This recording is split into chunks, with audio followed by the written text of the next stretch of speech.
What's up, you guys? Welcome back to Real Talk Recovery, where we talk about recovery from addiction and I share my life with you. My name's Nicole. I'm a person in recovery, and this is how I became addicted to opiates. So, a lot of you guys hear me talking about methamphetamine, and you do know that I was an opiate addict because I am on Suboxone, but I've never really sat down and told you guys how I got hooked on opiates. So, the first time I ever did an opiate, I was 17 years old. Yeah, pretty sure. I had just gotten my wisdom teeth pulled out, and I was prescribed Percocet 10 milligram Percocets.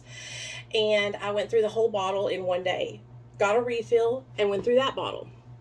Then I went to my mother's medicine cabinet and found her prescription for when she had her wisdom teeth pulled out like a year before that. So, needless to say, I loved the way opiates made me feel. When I was younger, 17 years old, my main focus was losing weight, staying skinny and losing weight because I was extremely insecure about my weight. And so, I didn't really focus that much on opiates, even though I enjoyed the feeling produced by them. I was more focused on using methamphetamine. Well, I probably want to say from the age of 17 to like 22 or 23, I was on a good methamphetamine run. I was just hooked to meth. And then I met my friend Nate. Nate was doing Oxycontin. A lot of people were doing Oxycontin. And they were just like floating around here and there. And I had like snorted a half of one before, but it wasn't like anything like overboard. Well, when I started dating LD, I started taking methadone wafers, the 40 milligram methadone wafers. And that was my first real like dependency on opiates. I loved the way methadone made me feel.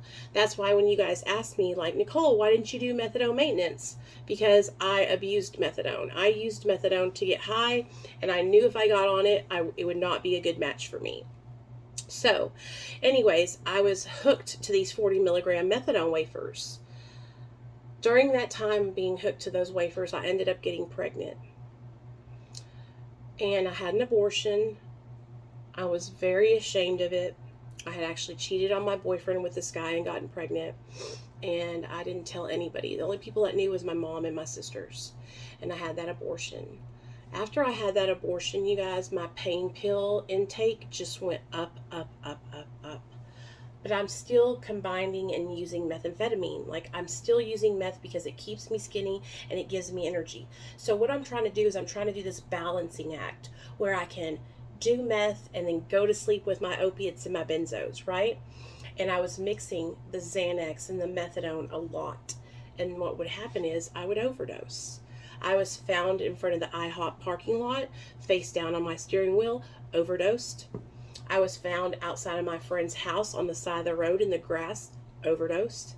I was drove up to the emergency, dropped off on the front, overdosed many times because I would mix benzos and opiates together. I still was like leaning more towards methamphetamine this whole time, and then I got locked up. When I got locked up, I stayed sober for the whole time, except for the last 2 months I was there. I started using Norcos because one of the girls I was locked up with, her mom was sneaking them into her. I got out of prison and I was like, man, I'm going to stay sober. I'm not going to do this shit no more. And I paroled out to a sober living house in Little Rock. Now, y'all have to remember, I grew up in Hot Springs, and that's where all the meth was. When I moved to Little Rock, it was so much different. It was like I had to find people that had meth, but everybody had Roxy's. I'd stayed sober for 9 months and I was doing so freaking good, you guys, so good. And I went over to my friend Ashley's house and she was shooting a Roxy and she needed help. And so I helped her shoot up. And then I looked at her and I said, do you have another one of those? And she said, sure. And that was the first time I ever shot a Roxy, ever shot an opiate. The moment that went into my system, I fell in love. Now I have two loves, the love of speed and the love of downers. I love to be down and I love to be up. So baby, I would take it, or I would take it wherever I could get it. If you didn't have opiates, I would take the meth. If you didn't have meth, I would take the opiates. And I'm banging it all now, banging it all. So I am just establishing these addictions one on top of the other. First it was alcohol, then it was methamphetamine, then it was cocaine, then it was benzos, then it was opiates, and I'm just stacking them, stacking them, stacking them, stacking them. I like to call myself a trash can junkie. Whatever you got, I'll take it. You know, my opiate addiction became ravishing when I met my husband, and we were strung out together. Now, I was a meth addict, and I influenced my husband to use meth, but he was an opiate addict. So what he enjoyed doing the most is what we would always do. And so I became addicted more so to the IV roxycodones. My husband had a prescription for 365 methadone 10s a month, so I would take those half the month, try to sell the other half of them.